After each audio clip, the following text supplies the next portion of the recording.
Bonjour à tous et à toutes.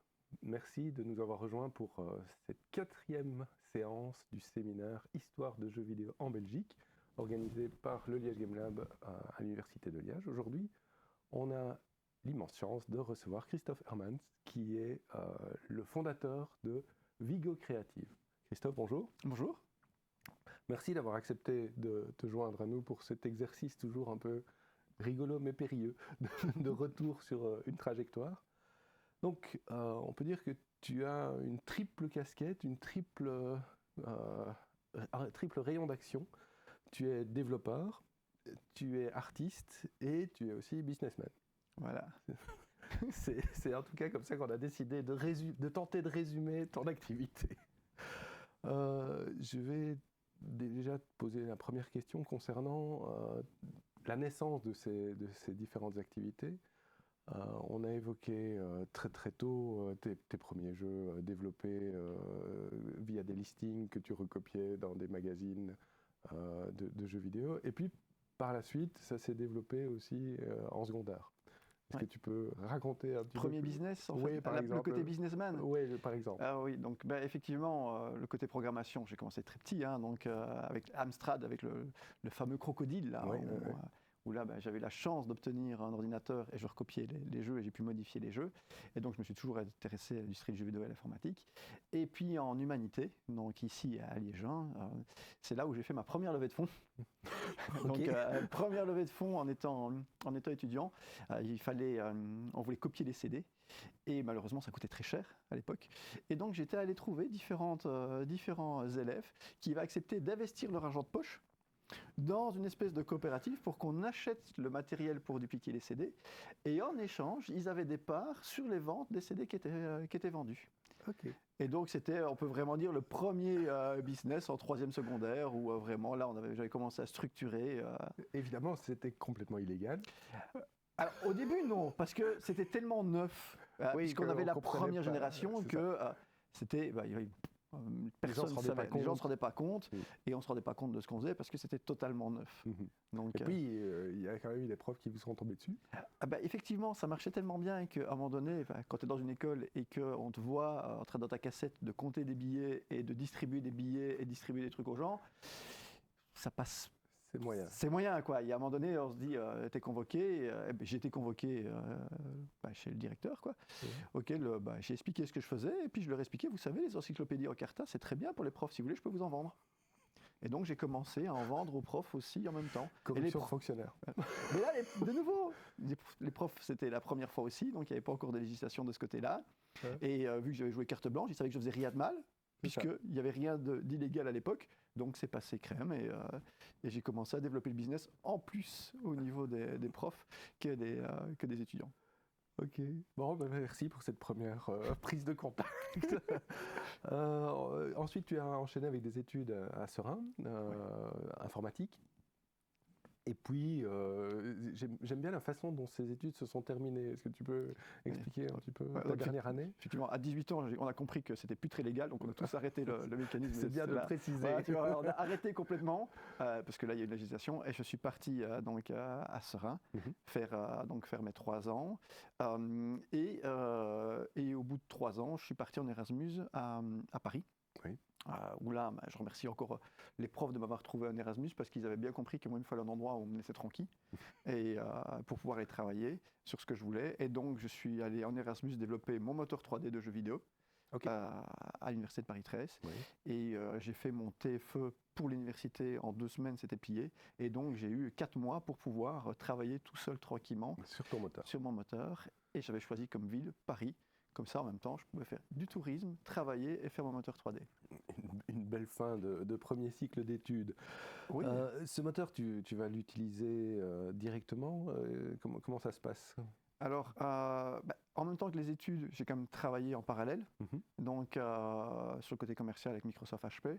Oui. Et j'aurais bien aimé pouvoir l'utiliser de ce côté-là, mais je n'ai pas pu, parce que le côté commercial était bloqué et qu'on ne savait pas rentrer de ce côté-là avec le moteur 3D. Donc j'ai décidé d'essayer de faire mon studio de jeux vidéo en Belgique. Et comment il s'appelait ce studio ? Splock Software. Ok, je crois qu'on a une photo des tout premiers pionniers de Splock Software. Alors, ce qui est terrible, c'est que c'était tous des gens très très motivés par l'industrie du jeu vidéo, à un moment donné où l'industrie du jeu vidéo, personne ne la prenait au sérieux. C'est ça. On est en 2000, 2001 peut-être. Oui, quelque chose comme ça, oui, 2001, oui, je venais sortir de l'école. Et donc, on n'était pas du tout pris au sérieux, alors que on avait les capacités de le faire. On n'avait effectivement pas les capacités businessman et entrepreneuriales, puisque on n'avait personne pour nous guider et que personne n'y croyait. Oui, c'est ça. Donc, voilà. Vous improvisiez de ce côté-là. Voilà, on improvisait, on essayait de se structurer. Mais quand je repense maintenant à cette équipe où on était monté à mon avis jusqu'à 20 personnes qui travaillaient toute la semaine et qui venaient les week-ends, le dimanche, faire des récapitulatifs de ce qu'ils avaient fait. Donc qui travaillaient pour eux, par ailleurs, leur activité professionnelle, mais qui faisaient ça en plus pour travailler ensemble. Voilà, et même certains qui étaient toujours étudiants et qui travaillaient dessus. Donc on avait un dynamisme que même dans certains projets, tu ne retrouves pas maintenant. Et tous ces gens étaient vraiment passionnés et malheureusement... difficile à l'époque. Il n'y avait pas de Walga qui aurait pu vous encadrer, il n'y avait rien de tout ça. Rien du tout, on s'est pris des refus des banques. Je crois qu'on a fait le tour, en fait. J'ai fait le tour des différents organismes. Voilà. Et, du quoi? Vous voulez jouer aux jeux vidéo? Non, on veut les faire. Non, mais non, c'est pas sérieux. C'est ça. Voilà. Ok, donc c'était il y a 20 ans. J'aime bien souligner ça parce que le gap est assez important et c'est une industrie qui a vraiment mûri en quelques années. Et sur la photo, on voyait, ce qui est intéressant, c'est qu'on voyait les premiers étudiants d'Albert Jacquard dans la section 3D qui venait d'ouvrir. Ouais. À l'époque, c'était les tout premiers. Ils ne savaient pas où trouver de stage parce qu'ils étaient intéressés par le jeu vidéo. Et donc, ils ont pu venir chez nous alors qu'on n'était même pas en structure. C'est ça. Voilà. Et c'était le début. Et 20 ans après, je continue à accueillir des stagiaires d'Albert Jacquard, alors que maintenant, ils vont ouvrir un master en jeu vidéo. Donc, on voit effectivement l'évolution de ce côté-là qui est assez importante. Ouais, c'est vraiment intéressant. Donc, cette équipe de Plug Software, elle utilise principalement ton moteur. Oui. C'était ça l'objectif, c'était de valoriser aussi ton travail autour du moteur de 3D. Vous travaillez sur 2 jeux principaux. Oui. Tu peux en dire un mot et on peut aussi lancer peut-être les vidéos du moteur qui illustrent un peu... Alors ça va piquer aux yeux pour les... il y a 20 ans. Hein, donc, en fait, on avait commencé sur un jeu qui s'appelait Zentagot, qui devait être un jeu un peu à la style World of Warcraft, qui était vraiment très ambitieux, avec une équipe de scénaristes, des gens qui travaillaient dans le domaine des jeux de rôle, qui avaient vraiment créé tout un univers. Et donc voilà, on peut voir ici quelques images. C'est vrai qu'il y a 20 ans, on était déjà content de... le jeu de lumière, il y a une modélisation assez détaillée, c'est intéressant. Oui. Et les photos qu'on a vues juste avant, c'est parce qu'on était allé prendre des exemples hors château d'architecture pour les répercuter dans le jeu. Et c'était là que venait aussi cette petite documentation sur les anciennes maisons au colombage. Et donc on avait créé ce premier jeu Zentagot, mais on a très vite réalisé que c'était un peu trop gros. Un peu ambitieux, peut-être comme ambitieux, premier jeu. Comme premier jeu par rapport on voyait bien que l'argent n'arrivait pas. Et donc on s'était dit, on va faire un jeu plus petit, qui était juste l'équivalent d'un jeu d'arcade, pour pouvoir dire, écoutez, voilà, on sort vite un truc. On est capable de le faire, financez-nous. Un POC. Donc c'est pour ça qu'à un moment donné, on était passé sur un deuxième plus simple, pour pouvoir sortir quelque chose de vite et montrer que le moteur était aussi quelque chose qui était capable de faire différents univers. C'est ça. Et ce deuxième jeu, c'est Lucky One. C'est ça, okay. Lucky One. Donc lui est un jeu de course dans l'espace où on va juste se balader entre les astéroïdes et passer en vitesse à travers les différentes portes. Et on voit les différents vaisseaux, qui étaient des vaisseaux justement modélisés par des élèves d'Albert Jacquard. Alors ça me fait rire parce que je vois ici le concept avec les astéroïdes qui ont vraiment 4-5 faces. Oui. Je viens de faire, l'année passée, j'en ai fait un truc similaire pour l'Expo universelle de Dubaï. Le gap entre les deux est incroyable, quoi. C'est normal. C'est l'évolution. Et c'est maintenant que quand je regarde ça, que je me dis oui, il y a vraiment du changement.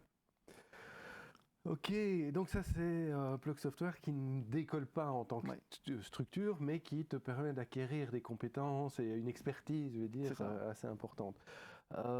Cette compétence, tu vas aussi la valoriser pour d'autres sociétés, comme employé d'abord, et puis comme sous-traitant, indépendant, voilà. Est-ce que tu pourrais revenir, par exemple, ce que tu as fait chez Elsevier qui est devenu Tentacle à ce moment-là, autour de David Douillet. Voilà, alors en fait, je pense que c'est effectivement un peu un déchirement parce que au départ, moi, je voulais pas aller travailler chez Elsevier. Je voulais continuer le fait de lancer la boîte avec les autres. Bien sûr. Et quand même, au bout d'un an et demi, 2 ans, après avoir eu des refus de toutes les banques et personne qui voulait financer, Yves Grelet, le patron d'Elsevier, m'a fait une offre. Et je me souviens, il m'a dit qu'est-ce que tu veux pour travailler chez moi. Oui. Et moi, je lui ai dit je veux un distributeur de CCML et au moins 2 écrans. T'es pas trop exigeant à l'époque. Voilà. Il a installé un distributeur de CCML dans les bureaux. Donc, et effectivement, tout le monde avait au moins 2 écrans. C'était vraiment un patron en or pour démarrer. Et il m'a permis d'avoir les premières expériences, quoi. D'accord. D'autres expériences que je voulais citer parce qu'elles font le lien avec Geoffrey Legrand qu'on a eu lors de la première émission ici. Oui. Tu as fait de la sous-traitance aussi pour Soft Kinetic. C'est ça. Oui. Et là, c'était quoi l'objectif? L'histoire est assez compliquée parce que chez Elsevier, on avait besoin de faire des tests sur un jeu. Oui. Donc sur le jeu, Geoffrey, que je connaissais, qui avait travaillé avec moi sur WonderPixel, est venu faire des tests. Là, il a été présenté à l'équipe qui, pour finir, est allé chez Soft Kinetic. Et moi, travaillant déjà chez Soft Kinetic, je me suis retrouvé à retravailler avec lui. Donc en fait, c'est un tout petit milieu. Un tout petit milieu, on se renvoie. Et puis quand il était chez Sony, il m'a recontacté pour d'autres choses, et ainsi de suite. Donc c'est vraiment, comme tu dis, un tout petit milieu. Et chez Soft Kinetic, je me suis retrouvé comme freelance, parce que malheureusement, chez Elsevier, au bout d'un moment donné, je ne suis pas fait pour être employé. Tu n'es pas un ethos d'employé. Je n'ai pas ethos d'employé. Voilà, donc le patron, Yves Grelet, m'a laissé partir pour que j'aie fondé ma structure et, en tant que freelance. Et puis là, voilà, c'est comme ça qu'après, je me suis retrouvé chez Soft Kinetic et beaucoup d'autres boîtes. Mais chez Soft Kinetic pour aller faire des programmes souvent en urgence pour les CES Las Vegas ou ce genre de choses. Il fallait avancer. Tu as cité WonderPixel, qui était en fait le revival de Plug Software à plus petite dimension. Voilà, donc après, en partant d'Elsevier, on s'est dit, allez, on y retourne. On essaye. Est-ce qu'il y en a encore qui sont motivés? Ah oui, donc il y en avait quelques-uns qui étaient motivés. On était 4 à ce moment-là à être motivés. Et on a eu une bourse, la première. Là, on est en 2005, 2006. Oui, quelque chose. Non, même un peu plus tard, 2007, je pense. Ouais. Okay. Et là, on a eu la première bourse, enfin. Donc, on s'est dit, youpi, on va arriver à faire quelque chose. Puis, quand on a vu tout ce qu'il fallait déduire et qu'il n'y avait quasiment rien dans la bourse, on a compris que c'était un début. C'était le début, mais je crois que ça devait être une des premières bourses qui était, ce qu'on appelait les bourses de préactivité, qui était dédiée à l'industrie du jeu vidéo. D'accord. Donc, et on a pu faire le prototype du jeu. C'était quoi comme jeu? Alors c'était un jeu Flash, c'était à l'époque où les jeux Flash étaient en train de décoller. Et c'était un jeu Flash avec un genre de Tamagotchi mais moderne. Oui. Donc il y avait un petit personnage à élever, il y avait différents trucs à visiter, donc il était vraiment très très beau, très léché. Mais de nouveau, le POC est bien, mais pour aller en production, il faut de l'argent, quoi. Bien sûr, bien sûr.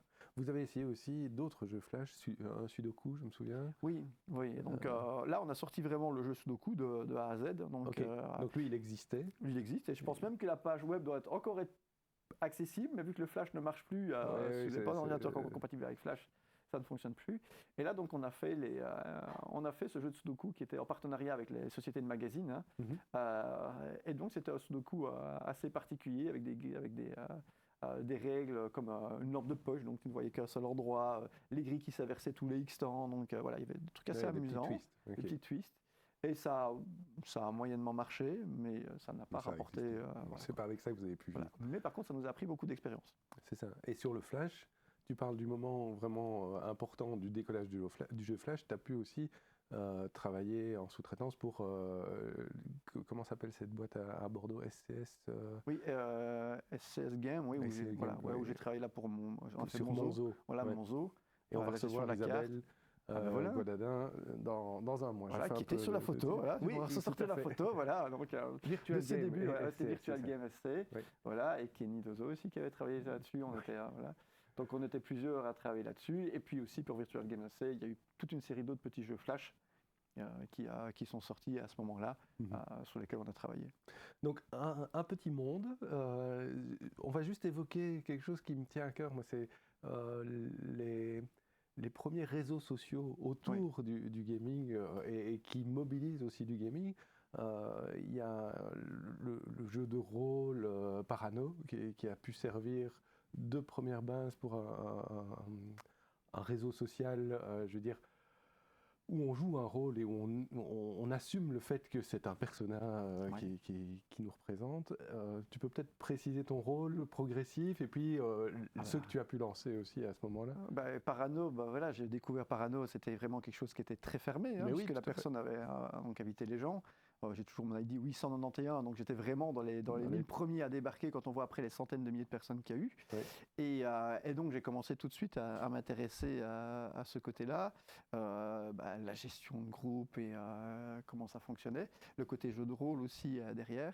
Et donc petit à petit, ça a pris de l'importance, j'ai consacré pas mal de temps jusqu'à arriver pour finir à aider à la gestion du site et à gérer une partie du site. Et derrière, il y avait aussi toutes les organisations d'événements, soirées.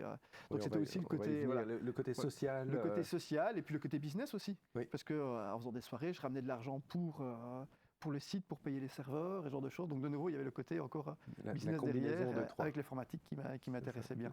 Et tu as lancé ton propre réseau social. Voilà. Donc au bout d'un moment aussi, j'avais aussi envie de pouvoir mettre un peu plus les mains dans le cambouis côté informatique et côté création.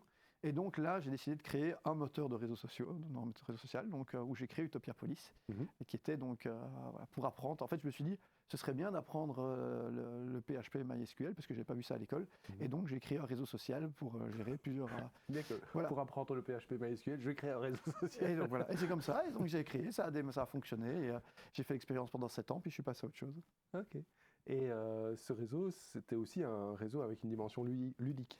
Oui, alors c'était un réseau avec une dimension ludique. C'est à l'époque, je demandais, donc ce qui était assez novateur, je demandais aux gens de faire des vidéos où ils devaient faire des missions. D'accord. Et en fait, toutes les missions, c'est ce que tu retrouves maintenant en fait quand tu vois les défis sur des TikTok et ce genre de choses. C'est ça. Donc, et j'intégrais dedans les vidéos sur le mur avant que tu aies les vidéos sur les murs Facebook maintenant. Okay. Donc il y en avait des choses qui étaient. Oui, il y a une primauté là qui est intéressante. Ok, je rappelle juste aux personnes qui nous regardent que si elles le souhaitent, elles peuvent poser des questions, on les prendra en fin d'émission. Donc n'hésitez pas à intervenir. Et nous, on va arriver à la création de Vigo Universal. Ouais. Gros moment, parce que ça t'a occupé pendant tout un temps. C'est presque un roman en soi, les aventures qui te sont arrivées autour de Vigo. Donc, la création. La création, les difficultés à rassembler des fonds, etc. Est-ce que tu peux teaser un petit peu le début ? La création, la genèse. Écoute, je l'ai dit, donc je suis infographiste, tout ce qui est artistique, photographie, tout ce qui était robotique, tout ce qui était événementiel, tout ce qui était programmation. Donc, en tant que freelance... C'est difficile de faire un business plan là-dessus. En tant que freelance, il y a des contrats qui arrivent, et je prestais les contrats, et donc tout se passait très très bien. Okay. Et puis un jour, le comptable m'a quand même dit, écoute, il faudrait passer en société, parce que sinon, tu as tellement de rentrées que... tu vas donner la moitié à l'État. Voilà, tu vas te faire les impôts, ils vont passer derrière, et tu vas perdre beaucoup. Donc je me suis dit, ok, je vais faire ce qu'on me dit, pas passer en société. Et donc, j'ai pris un petit classeur, et je suis allé expliquer au BEP ce que je voulais faire, quoi. Le BEP ? Bureau économique de la province. D'accord. Leur expliquer, jeux vidéo, ce que je fais depuis des années, qui fonctionne, et que je voulais avoir ma société, créer ma société. Et le monsieur m'a dit, mais vous voulez tout faire, c'est pas possible, vous avez qu'à appeler Universal tant que vous y êtes. Et de là, je suis sorti en disant, ok, j'ai au moins un nom de société. Ma société sera Vigo Universal, parce qu'on ne me prend toujours pas au sérieux. Voilà, et donc je suis sorti et j'ai dit à ma compagne, voilà, j'ai le nom, Vigo Universal. Voilà, pour le reste des conseils, non, mais le nom, c'est bon.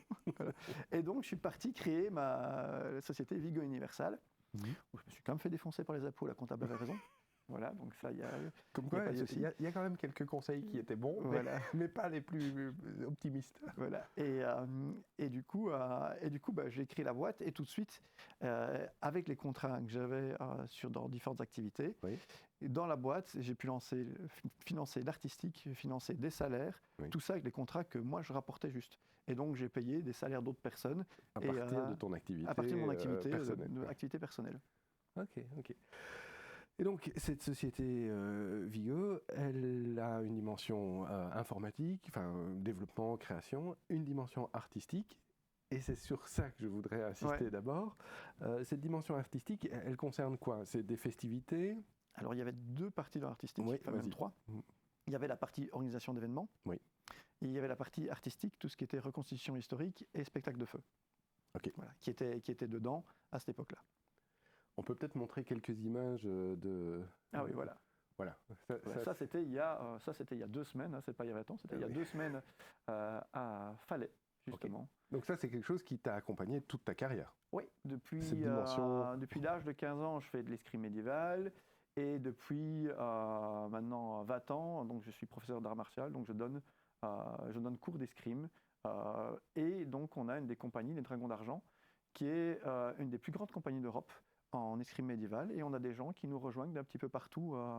Là, c'est toi. D'un petit peu partout. Oui, c'est moi, avec mon armure qui tourne, qui a même servi ici à Liège pour des publicités pour le musée Curtius ou ce genre de choses. Et donc j'apprends aux gens les combats réels en armure. Et puis ça nous arrive de faire des collaborations. Donc ici on voit C'est Pierre-Yves Gilson, ça, non?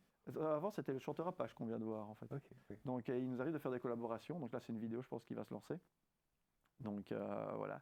Là c'était la dernière collaboration. Et donc tout le matériel que tu vois là, il nous appartient. Il a été créé par nous. Donc ici tu vois qu'on a prêté mon armure au chanteur pour pouvoir faire une vidéo qui met bien en avant et sa chanson et ce qu'on fait. Oui.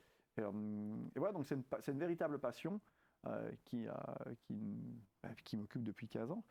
Et j'avais envie aussi de faire un peu en vrai ce qu'on fait dans les jeux vidéo. Donc c'est pas du tout du jeu de rôle, là, donc c'est du vrai, c'est de l'historique. Ce sont des vraies armes, ce sont des vrais combats, ce sont des vraies techniques d'époque. Les armures correspondent, c'est des armures de plaques comme il y avait à l'époque, c'est vraiment documenté. Oui. Voilà. Là c'est autre chose, c'est Doul. Oui. C'est un autre événement pour lequel j'ai dû faire les doublures cascades et aussi fournir le matériel. Donc ce n'est que de l'historique et du documenté. D'accord. Et du vrai combat aussi. Donc, Pour ce qui est de la bande son, etc., on ne peut pas, comme on est sur Twitch, mettre trop de son. Voilà. Donc on mettra les liens dans la description bio en temps utile. Mais donc, Doul, de quoi s'agit-il exactement? Doul, là, on nous a demandé de faire des combats. C'était l'histoire de deux jumelles qui se battent, surtout l'histoire du clip. Et donc là, cette fois-ci, ils m'ont demandé effectivement d'aller combattre avec un de mes élèves sur la plage, la mer du Nord. Donc il faisait un temps exécrable. C'était parfait. Voilà, mais c'était bien la Belgique, hein, tu vois. Donc voilà, on a vraiment des... donc voilà, on est en... Ah oui, mais oui, c'est quand je dis c'est du vrai combat, c'est... Ça tape vraiment, c'est voilà, pas... mais on a des vraies armures, donc on les débosse, mais on fait vraiment de... Et ça, tu as une forge, tu as... Oui. On a tout le matériel pour produire tout le matériel, on a tout ce qu'il faut. Voilà, donc, et ça, c'est une dimension que Vigo Universal, au début, parce que là, on a un peu... on est passé de l'époque à maintenant, et on a circulé, je veux dire, mais cette dimension, elle fait partie vraiment de la composante de ta société depuis le départ. Oui, à ce moment-là, oui, de la société à ce moment-là, puisque c'était quand même une de mes activités qui prenait beaucoup de temps, donc c'est pour ça que je l'avais mis dans Vigo Universal à ce moment-là. C'est ça.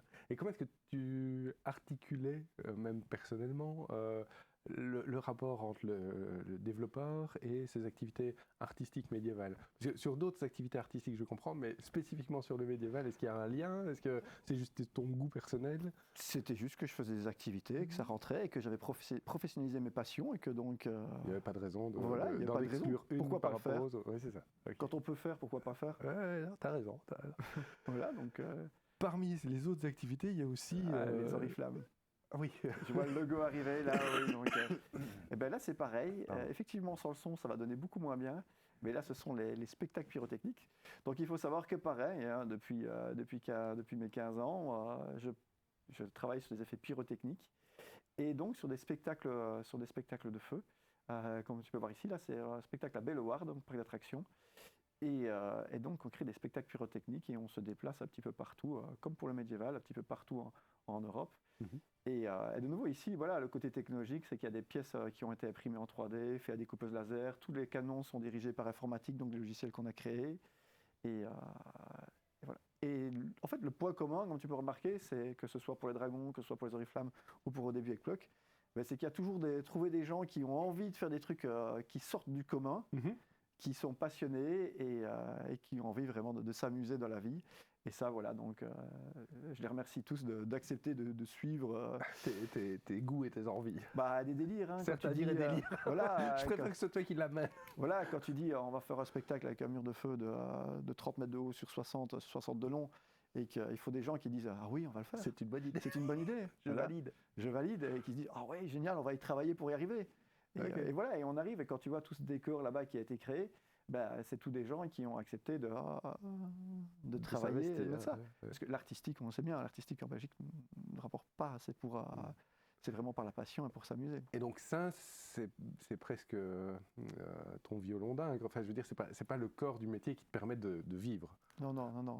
Ça c'est là où l'argent part.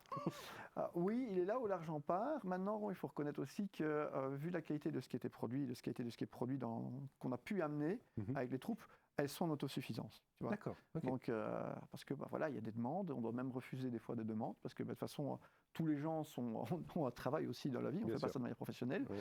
Donc on ne sait pas aller partout, faire tous les spectacles, c'est pas possible. Surtout qu'on a des demandes, cette année, on va faire Danemark, Angleterre, Allemagne, France, Belgique. Donc ça circule bien. C'est limite une agence de voyage, tu vois. Donc, juste pour aller... Très thématique quand même. Écoute, oui, très thématique, quoi. Donc, et des demandes, il y en a toutes les semaines. Et puis aussi beaucoup pour des organismes privés maintenant. Donc, ils demandent pour avoir un spectacle juste vraiment pour eux.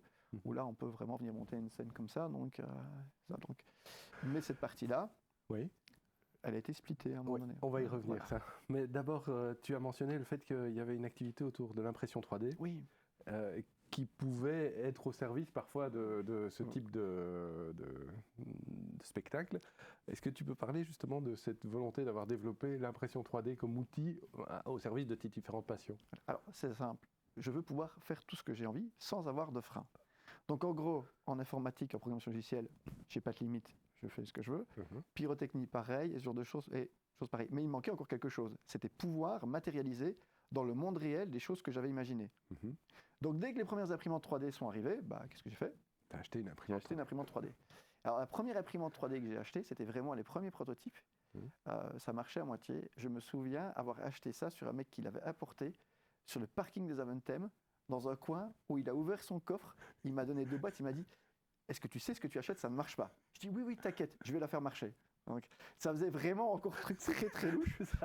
C'est du deal. Là. Et j'ai débarqué donc avec mes premières caisses comme ça, donc mon imprimante en kit, juste avant d'aller travailler chez Softkinetic, où tous les ingénieurs chez Softkinetic ils l'ont regardé aussi. Ouais. Et puis je suis rentré chez moi et j'ai monté le machin, et j'ai imprimé ma première pièce dégueulasse, qui faisait 2 cm comme ça. Et c'était tellement formidable. Et on était tellement contents parce que directement j'avais pu faire une pièce spéciale pour tenir une pile pour pouvoir déclencher des allumeurs artifices sur des staffs. Et donc j'étais content parce que voilà, c'était le premier truc qui était en plus fonctionnel, donc tout de suite. Et puis après on a là ce qu'on voit c'est le magasin que tu avais ouvert à Namur. Voilà, c'est le magasin que j'avais ouvert à Namur. Donc évidemment, quand il te faut 4 heures pour faire une pièce comme ça, c'est pas rentable. Non seulement c'est pas rentable, mais c'est long. Oui.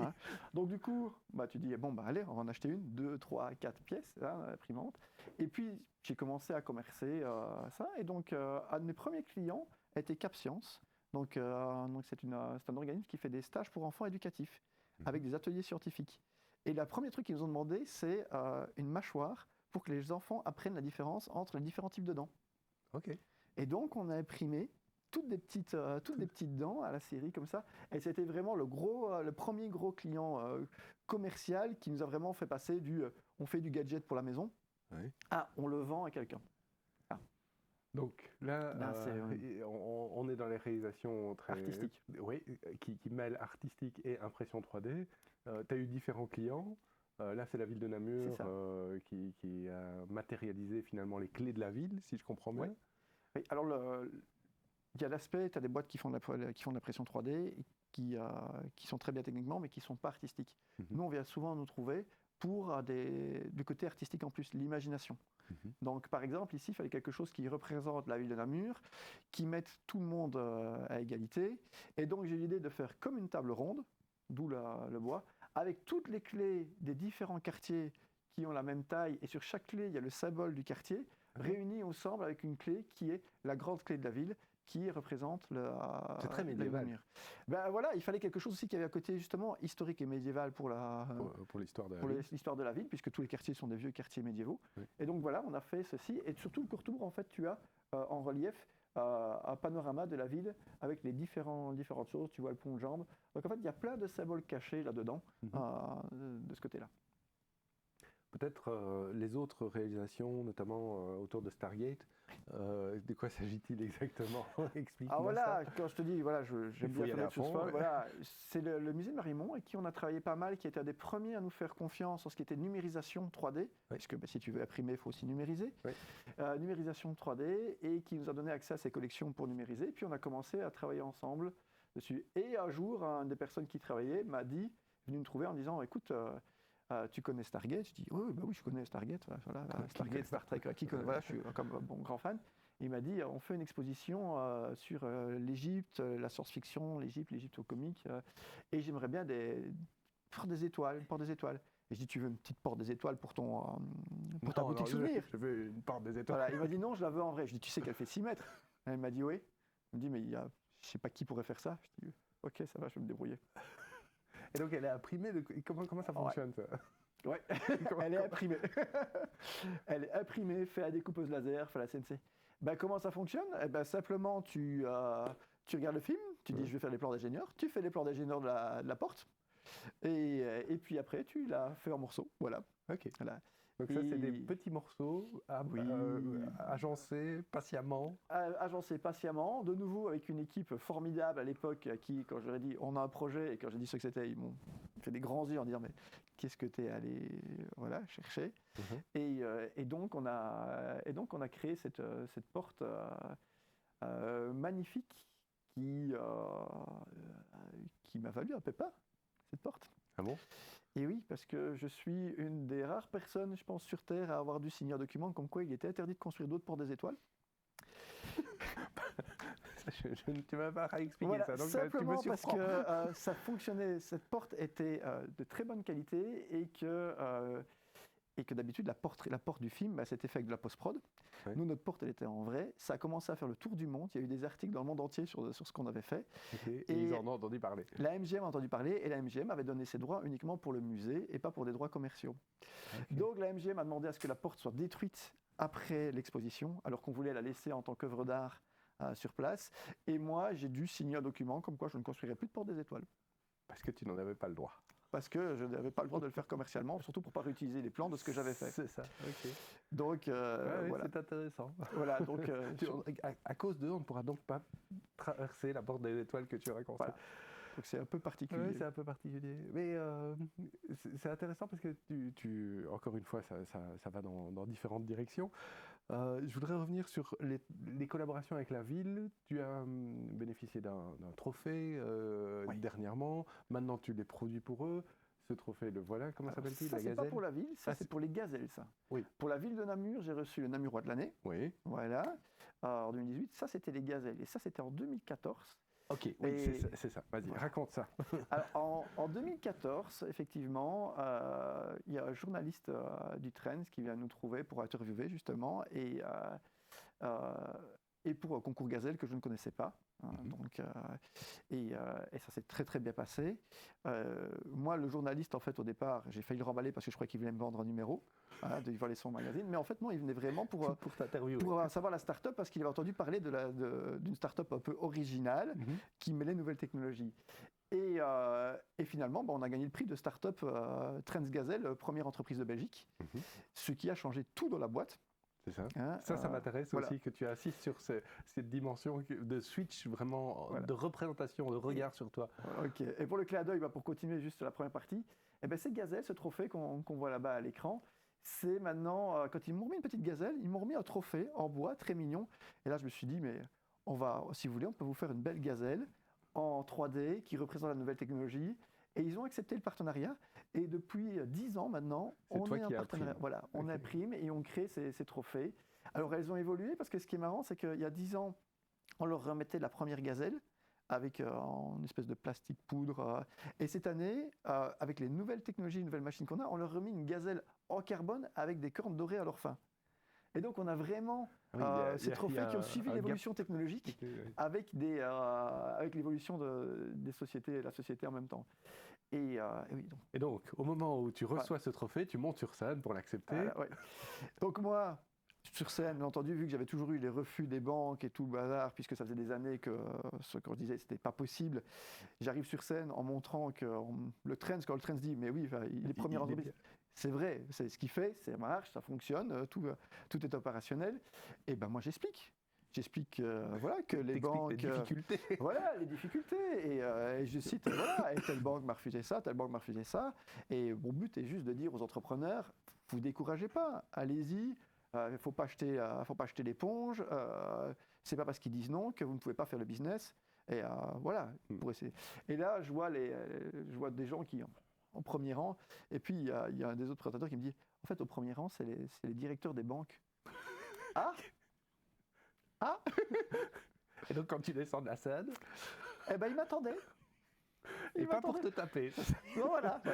Et alors, non, ce qui était très très bien, en fait, c'est qu'ils se sont les deux banques, hein, donc se sont tous les deux excusés en disant, c'est vrai qu'on n'est pas assez à l'écoute des entrepreneurs qui sont dans la nouvelle technologie. Les analystes ont trop tendance à refuser.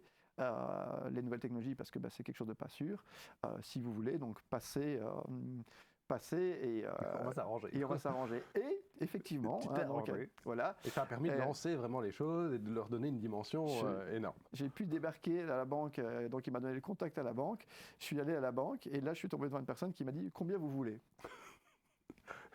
Et là, j'ai sorti un chiffre que j'aurais dû dire plus. Hein. Évidemment, dans ce cas-là, on dit toujours 50, voilà. Parce que je pensais qu'on allait me demander une garantie. Donc, ok, 50 sans garantie, voilà pour votre business. Là, j'ai fait waouh, c'est bien. Je suis sorti en me disant, j'aurais dû demander le double. et donc, ça m'a permis justement de faire la levée de fonds et ce genre de choses. Alors que, on me disait, entre l'avant-gazelle et l'après-gazelle, rien n'avait changé. Rien n'a changé. C'est juste le regard des gens qui ont changé par rapport au business, parce que jeux vidéo, c'était trop compliqué, ce genre de choses. Et donc, ça nous a permis de continuer à développer les jeux et avancer. Et puis, parce que ton histoire, je l'ai dit, c'est vraiment un roman nouveau rebondissement. Namur se lance, tu as ton magasin, tu as le studio qui se développe, etc. Et là... Voilà. Et là, donc, on a justement, on a reçu la banque pour faire l'argent de la banque pour faire la levée de fonds. Tout se passe bien. J'arrive à séduire des business angels, des investisseurs, les fonds publics pour la machine à numériser et pour tout ce qui est virtuel. C'est nickel. Je dois signer dans une semaine la levée de fonds de plusieurs millions. Et on devait signer la levée de fonds le mardi. Et le jeudi, l'entreprise brûle à cause d'un défaut dans le tableau électrique. Et je perds tout en l'espace d'un quart d'heure, sachant que j'habitais à l'étage en plus. Ah oui. Et donc, je me retrouve à l'extérieur avec ma compagne, où on avait juste les vêtements sur nous, et puis plus rien du tout. Tout a brûlé à zéro.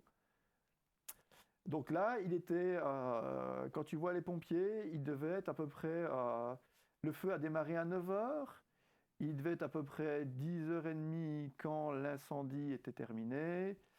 Et je pense qu'il devait être 11h30 quand je demandais à louer les blocos en face pour redémarrer l'activité le lendemain. Voilà. Là, il faut que tu expliques quand même. Parce que, comment est-ce qu'on passe de j'ai tout perdu à je m'en fous, je continue et je vais redémarrer le lendemain? C'est que du matériel. Ça se reconstruit. Oui. Voilà. Et puis. Tu as perdu des données quand même. Dans ma tête. J'ai oublié, il y a un backup. Il y a un backup qui est là. Et donc, mais ça a été la même réaction des investisseurs qui m'ont dit, mais t'as perdu. Je leur ai dit, j'ai dit aux investisseurs, revenez dans 30 jours. Dans 30 jours, tout ce qui est là, qui a brûlé, je l'ai reconstruit. Ils m'ont dit non. Et si dans 30 jours c'est fait, vous réinvestissez.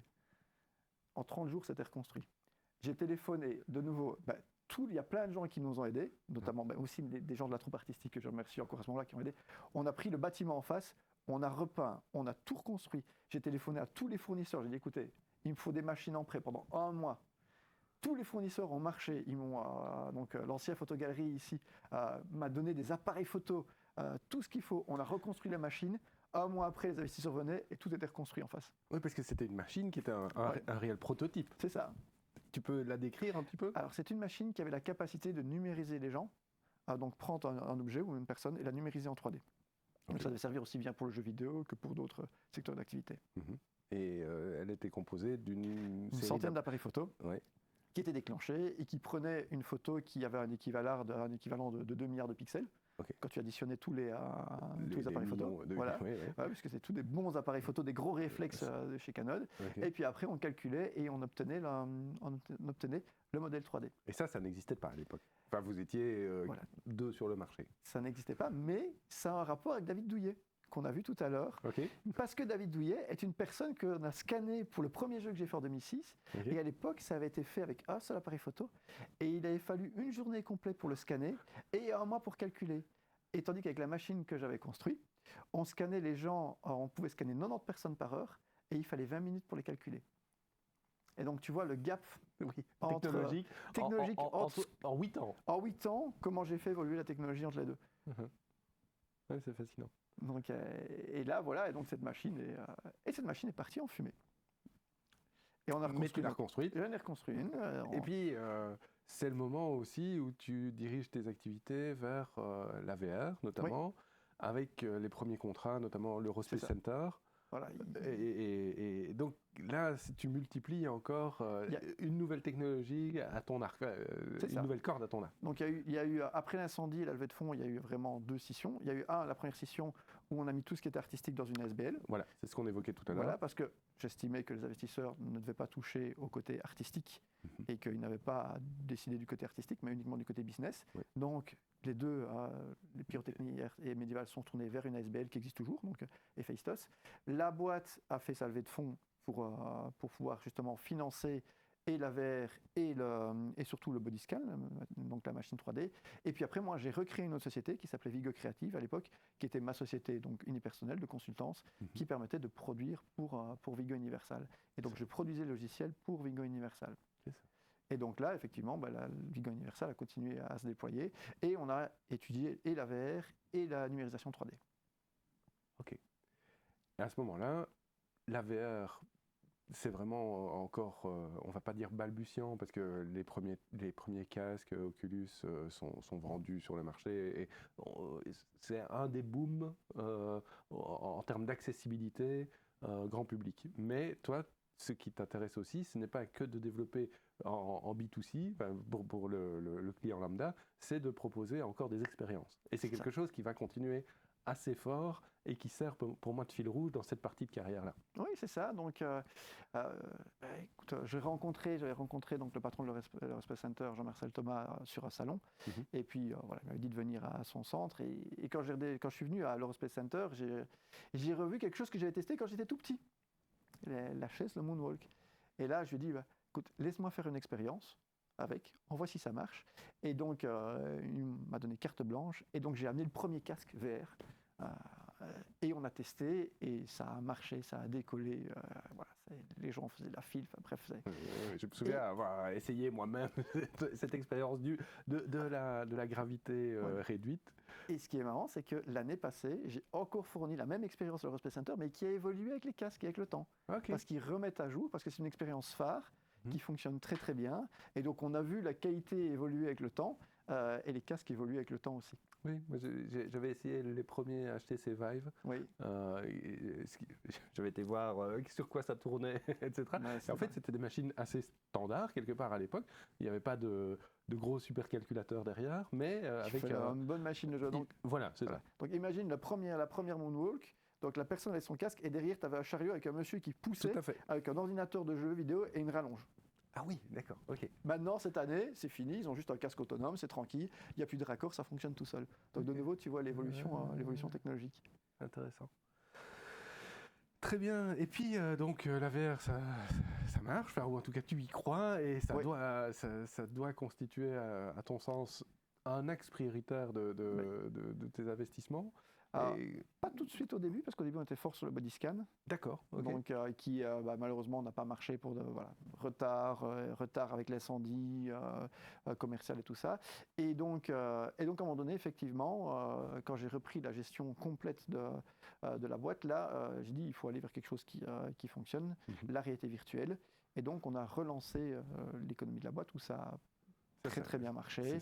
Et il y avait des contrats et on a commencé à développer toute une série d'activités en VR. Tu peux peut-être citer l'un ou l'autre contrat, ou le projet, ce que tu peux évoquer. Oui, il y en a eu beaucoup. Hein. Regardez, je pense qu'on est à plus de 25 jeux en VR, donc voilà, il y a eu des choses très intéressantes. Après, il y a des choses symboliques comme l'Expo universelle de Dubaï. Ça, c'était super fun de faire ça. Oui. J'ai fait une expérience assez amusante où j'ai regardé mes collègues, j'ai dit on va faire une course de licorne dans l'espace et on va mettre les gens sur des sièges à ressort comme dans les plaines de jeux d'enfants. Et plus ils vont bouger vite et plus ils vont avancer dans la truc. Okay. Donc tu imagines de nouveau la tête de mes collègues qui m'ont dit mais qu'est-ce que tu as? Qu'est-ce que tu racontes encore? Et du coup, ça a tellement bien marché qu'on nous a même demandé à Dubaï. Okay. Et nos petites licornes, elles sont parties en avion. Direction Dubaï pour aller pour l'Expo universelle. Okay. Et donc voilà, ça c'était très amusant, mais ça c'est le côté jeu vidéo, côté fun. Mais par contre, on a le côté serious game qui lui est très très important. Sur le temps de midi. Voilà.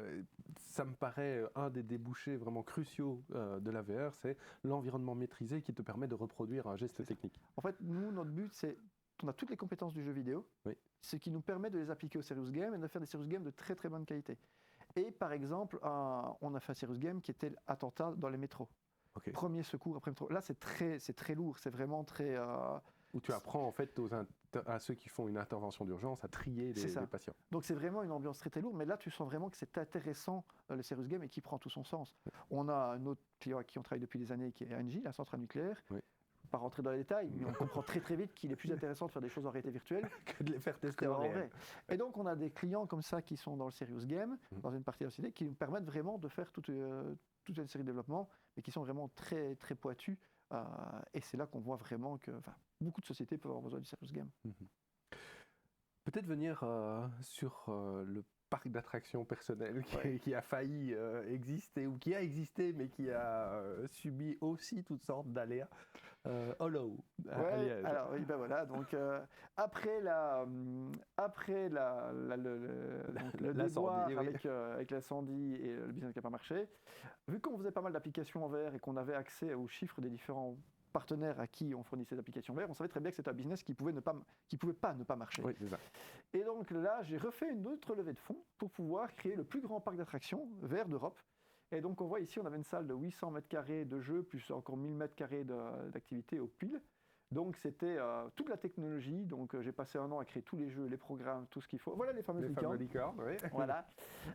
Et on a développé tout ça avec très peu de budget, mais finalement on a réussi à tout construire. Donc je remercie aussi même les équipes. On a placé les moquettes à la main. Le bar qu'il y a dedans, j'ai construit le bar de mes mains. Donc tu vois, on a vraiment... Comme d'habitude, tu fais tout. Voilà, on a vraiment créé tout ça. Les skateboards aussi ont été créés par nous, on a fait l'électronique en dessous. Donc okay. C'est vraiment... Donc c'est vraiment très spécifique. À chaque fois, le matériel et le logiciel sont vos créations et ce ne sont pas des emprunts à gauche et à droite. Rien ne doit être un frein, c'est tout. C'est ça, ouais. Quand on veut créer une chose, on doit pouvoir se donner les moyens de les créer, donc rien ne doit être un frein. On fait ce qu'on a envie. Les tables tactiles, c'est des tables Ikea découpées à découpeuse laser avec un écran tactile. Hein. Il n'y a pas de raison. Ça te revient 3 fois moins cher qu'une table tactile, mais c'est exactement la même chose, ça fait le même travail. Tu vois, donc juste parce qu'on a les outils et les idées et les programmes, c'était à nous à l'intérieur. Oui. Et alors donc on fait ce parc magnifique, on prépare tout, on fait l'inauguration, on l'ouvre le 12 mars et 6 jours plus tard, on l'a ouvert le lundi 12 mars et le vendredi on était fermé pour Covid. Et oui, on était en 2020. Voilà. Il n'y a pas à dire, il y a quand même une forme de poids quelque part. Parce que donc tu ne peux pas accueillir les gens dans ce magnifique nouveau parc d'attractions qui vient d'ouvrir et tu arrives à survivre malgré tout. Oui, parce que de nouveau, si on a survécu, c'est grâce beaucoup à l'aide des gens qui ont été très compréhensifs, hein, que ce soit les investisseurs, que ce soit les banques, que ce soit le Polymage, tous ces gens-là étaient, voilà, il n'y avait rien de mal, on avait vraiment un bel outil. Là, c'était vraiment pas de votre ressort. Voilà, de nouveau, on avait un bel outil et on ne pouvait juste pas faire venir les gens dedans. Ouais. Donc, au début, ça devait être 2 semames, et puis c'est passé à 2 mois, et puis voilà, on sait tous comment le Covid a traîné, qui a été une catastrophe. Oui, vous allez pouvoir réouvrir. Alors après, on a pu réouvrir pour Halloween. On avait préparé tout un événement Halloween. J'ai développé un jeu spécial pour Halloween, un cache-cache dans les cimetières, et 2 jours avant Halloween, ils nous referment. Et donc j'ai tout un jeu vert qui a été fait cache-cache, qui n'a jamais été utilisé parce qu'ils nous ont refermés encore de nouveau pour toute une série de temps. Et le pire là-dedans, c'est que c'était à 2 vitesses. Parce que des parcs comme l'Eurospace Center qui avaient de la VR pouvaient ouvrir, parce qu'ils avaient une catégorie musée. Et nous, vu qu'on n'avait pas de catégorie musée, on ne pouvait pas ouvrir. On était fermés. Alors qu'on faisait la même chose. La gestion globale de la crise, et donc, on pourrait en parler, mais on risque de s'égarer. Et donc, à force de négociations et tout ça, on a quand même réussi à retrouver des fonds avancés. Et puis, quand on a pu réouvrir, là, c'est bien, on a suivi les chiffres qu'on avait prévus jusqu'au mois d'août de l'année suivante, où là, on a eu la guerre en Ukraine et la crise de l'énergie. Et quand on nous a annoncé que l'électricité allait faire dans un parc d'attractions de 2000 m2, et que les gens font uniquement de l'électricité. Voilà, et que, oui, parce que voilà, et que les gens se disent on va sortir beaucoup moins parce que ça coûte cher. Et bien, à un moment donné, tu dois bien dire écoute, on va arrêter les frais. Voilà, on va arrêter les frais et on a dû mettre la société en Vigo Universal et Holo qui appartenaient en faillite parce que les deux étaient liés. Donc on a dû déposer le bilan de ce côté-là. Et là, on est en 2022. Oui, voilà. Mais tu rebondis. Écoute, faut bien vivre. Voilà, faut bien vivre. Donc du coup, déjà, on a d'abord fait tout ce qu'il fallait au niveau clôture d'entreprise, donc pour que tout soit en ordre.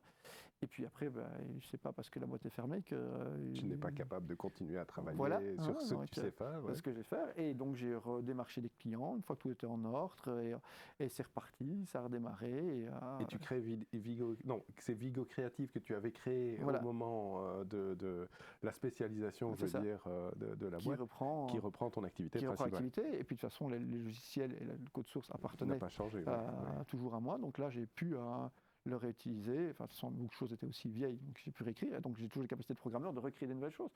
Donc directement, on a recréé des jeux, on est reparti et hop.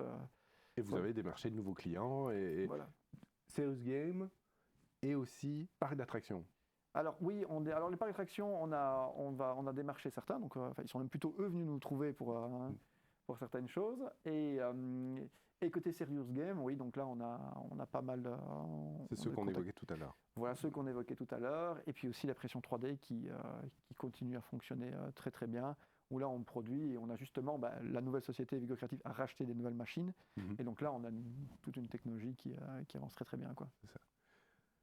Tu m'as dit qu'il y avait un challenge nouveau avec Vigo Creative et les jeux que tu développais, c'est que tu travailles pour une fois sur une IP, une propriété intellectuelle qui n'est pas la tienne. Oui. Est-ce que tu peux en dire un peu plus ? Oui. Alors on travaille sur une IP qui est sur l'IP des Schtroumpfs.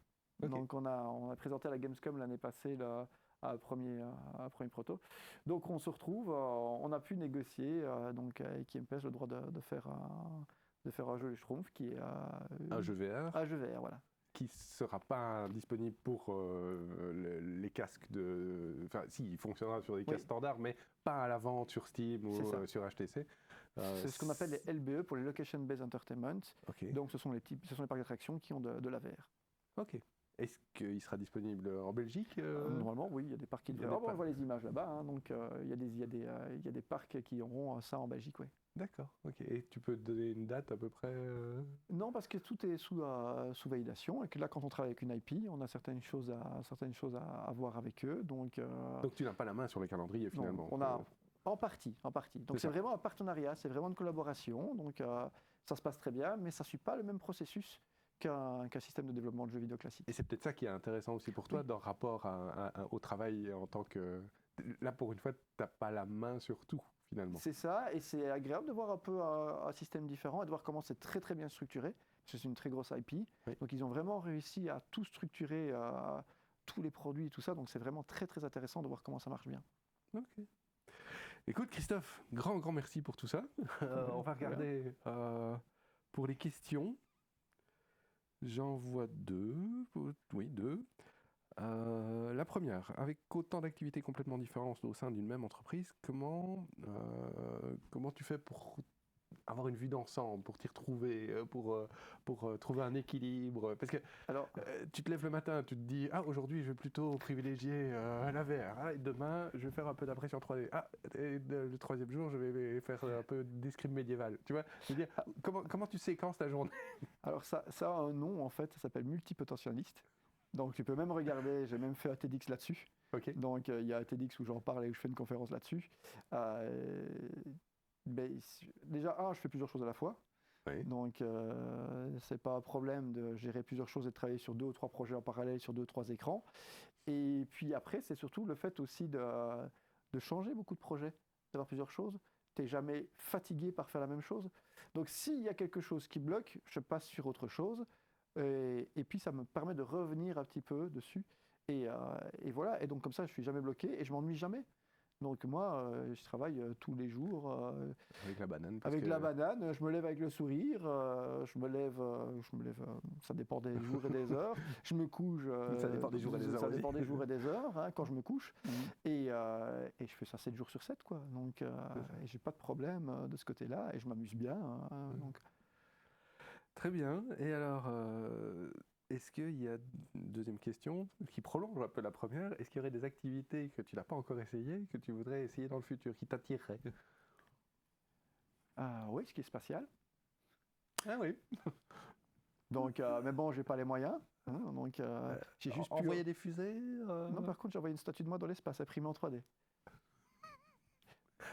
Tu en as trop peu dit. Voilà, donc, il va falloir expliquer un parce petit peu. que quelqu'un voulait envoyer une statue de lui, j'ai dit OK, avec la machine, on a fait la statue, mais j'ai dit ma statue fait partie du voyage aussi alors. Ok. Et donc les deux sont partis. Et elles sont parties où? Elles sont parties, puis c'est retombé. Ah oui, c'est ça. Parce qu'en Belgique, il y a un artiste belge qui a une statue sur la Lune. Non, je ne suis pas allé jusque-là. C'est le seul. Mais non, tout le secteur spatial m'intéresse, et la robotique aussi. Donc c'est des secteurs. Et la robotique, j'ai dû mettre un peu de côté. Parce que voilà, je fais beaucoup de choses, mais on ne sait quand même pas tout faire. Oui. Mais c'est des secteurs que ça me plairait bien de creuser un petit peu plus. Et puis bon, voilà, donc moi je fais tout ce qui est nouvelle technologie. Et j'ai rien fait de magique. En fait, quand j'ai créé ma boîte au début, j'ai pris le Hype Cycle de Gartner, j'ai regardé la courbe, j'ai regardé, il y a quoi de la technologie émergente? Ah, il y a ça qui me plaît, il y a ça qui me plaît, il y a ça qui me plaît, il y a ça qui me plaît. Je vais étudier ça. Je vais lancer des business sur ça en parallèle. Je verrai lesquels vont tenir le coup. Et à la fin du Hype Cycle, on voit ceux qui ont tenu le coup. Il y en a qui tiennent. Ouais. Voilà. Et donc, régulièrement, regarder le Hype Cycle de Gartner en disant, tiens, je ferais bien business là-dessus ou là-dessus. Et choisir où on en est dans la courbe. D'accord. C'est intéressant. C'est une vision très, très optimiste aussi. Je trouve ça plaisant à écouter.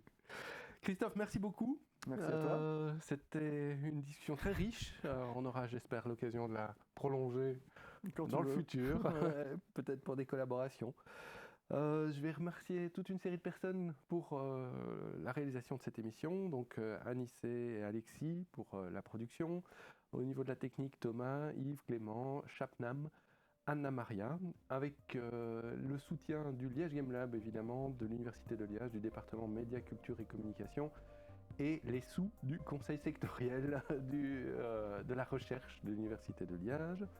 Merci au public, merci au chat, et un merci très spécial pour Elena, notre stagiaire, qui a terminé son stage, mais qu'on salue.